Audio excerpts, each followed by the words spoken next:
இன்னொரு பக்கம் கிறிஸ்தவர்கள் பண்ணக்கூடிய அநியாயம். விதவிதமா சொல்லி மக்கள் எழுத்து பார்க்கிறான். தமிழ்நாட்டில் சொல்லவே வேணாம். கிட்டத்தட்ட இந்த தமிழகத்துல மட்டும் அந்த கடந்த காங்கிரஸ் ஆட்சியில புள்ளி விவரங்களை எடுத்து சொன்னாங்க. சென்னையில மட்டுமே கிறிஸ்தவ மத பிரச்சாரம் செய்வதற்கு ஒரு வருடத்துல கிட்டத்தட்ட 1000 கோடி ரூபாய்க்கு மேல வந்திருக்கு. சென்னைக்கு மட்டும் வெளிநாடுகள்ல இருந்து அனுப்பி வச்சிருக்காங்க. மத பிரச்சாரம் செய்வதற்குங்க, மத பிரச்சாரம் செய்வதற்கு கிட்டத்தட்ட சுமார் 1000 கோடி ரூபாய் வெளிநாடுகளில் இருந்து அனுப்பி வைத்திருக்கின்றார்கள். இந்த பணத்தை வச்சு எவ்வளவு பிரச்சாரம் பண்ணிருப்பான். இவ்வளவு பண்ண எவ்வளவு பெரிய எழுச்சி ஏற்பட்டிருக்கணும், கிறிஸ்தவர்கள் மதத்தை தழுவி இருக்கணும். ஆனா இங்க என்ன நிலைமை? இஸ்லாம் தான் வளர்ந்து கொண்டிருக்கின்றது. இஸ்லாம் தாறுமாறா வளர்ந்துகிட்டு, நம்ம இதுக்காக பெரிய அளவுக்குலாம் பணத்தை அள்ளி அனுப்பவும் முடியாது. ஏழைகளாக இருக்கின்றார்கள், பொருளாதாரம் மற்றவர்களாக இருக்கின்றார்கள். ஆனா இஸ்லாம் இருக்குது. ஏன்? பொய்யை சொல்லி மார்க்கத்தை அவன் மதத்தை வளர்க்கிறான், பொய்யை சொல்லி ஆளை பிடிக்கிறான். விதவிதமாக நாம கூட இந்த அற்புத பெருவிழாக்கள் நடப்பது என்னென்ற பேர்ல இவங்க எவ்வளவு அநியாயம் பண்றாங்கன்னு கூட ஒரு டிவிடி வெளியிட்டோம். குருடர் பார்க்கிறார், செவிடர் கேட்கிறார், அவர் அது பண்றார் இது பண்றாரு, முடவர்கள் நடக்கின்றார்கள் அப்படிலாம் சொல்லி மக்களை பொய்யான விஷயங்களை சொல்லி இழுத்திய வழக்கம் முடிஞ்சிச்சா? இவர்கள் ஒரு விதத்துல இஸ்லாத்தை அழிக்கிறதுக்கு காவிகள் சங்பரிவாரர்கள் ஒரு பக்கம் டேஞ்சரா இருந்தாங்கன்னா, மதம் மாற்றம் ஏமாத்தி மதம் மாற்றம் பொய் சொல்லி மதம் மாற்றம் செய்யறதுல இவர்கள் மிகப்பெரிய கில்லாடிகளாக இருக்கின்றார்கள். ஏமாத்துறாங்க, மக்களை ஏமாத்துறான். ஒரு ஆள் உட்கார்ந்து பேட்டி கொடுக்குறான், கேட்கிறாங்க, இந்த நம்மளுடைய ஏஞ்சல் டிவி இவ்வளவு தெளிவா தெரியறதுக்கு என்ன ஃபாதர் காரணம் அப்படின்னு சொல்லிட்டு கேள்வி கேட்டவனையுமே உடனே அந்த சாது செல்வராஜாவே பேட்டி கொடுக்குறான். ஒரு முறை என்னை கர்த்தர் கூப்பிட்டார், என்னமோ இங்க பக்கத்தில் உள்ள பஸ் ஸ்டாண்டு கூப்பிட்ட மாதிரி பேசிக்கிட்டு இருக்கான்.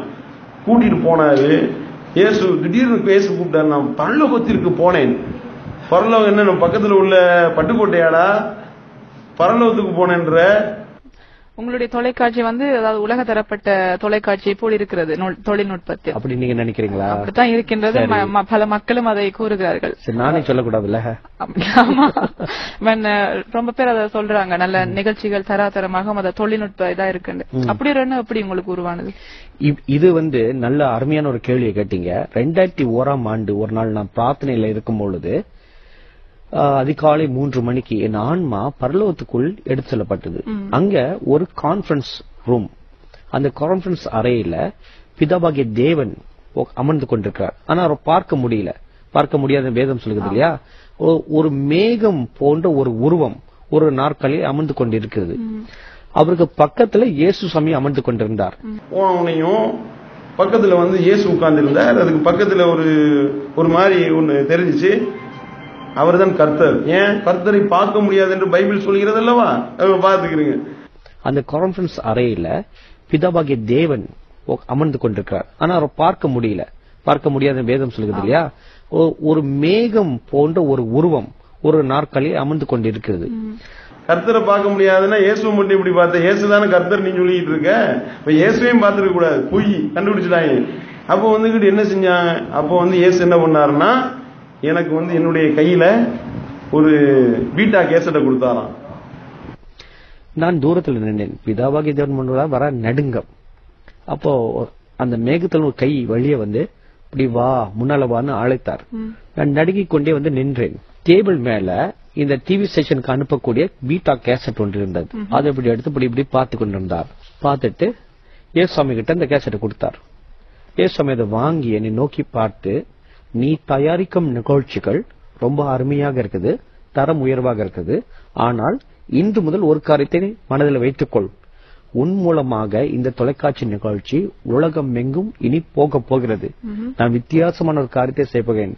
எல்லா இன மக்களும் உன் நிகழ்ச்சியை பார்க்க போகிறபடினால அது தரம் ஒன்னு ஹாலிவுட்க்கு மேல இருக்கணும் அல்லது அதுக்கு நிகராக இருக்கணும். தரம் குறையக்கூடாது.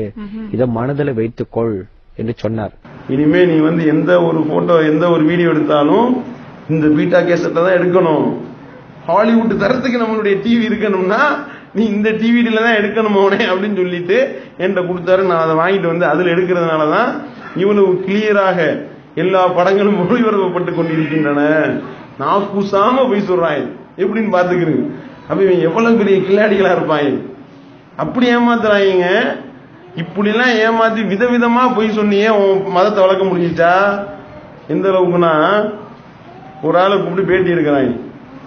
பேட்டி எடுக்கிறவன் யார் அப்படின்னு பார்த்தா இவன் செத்து போனவனா.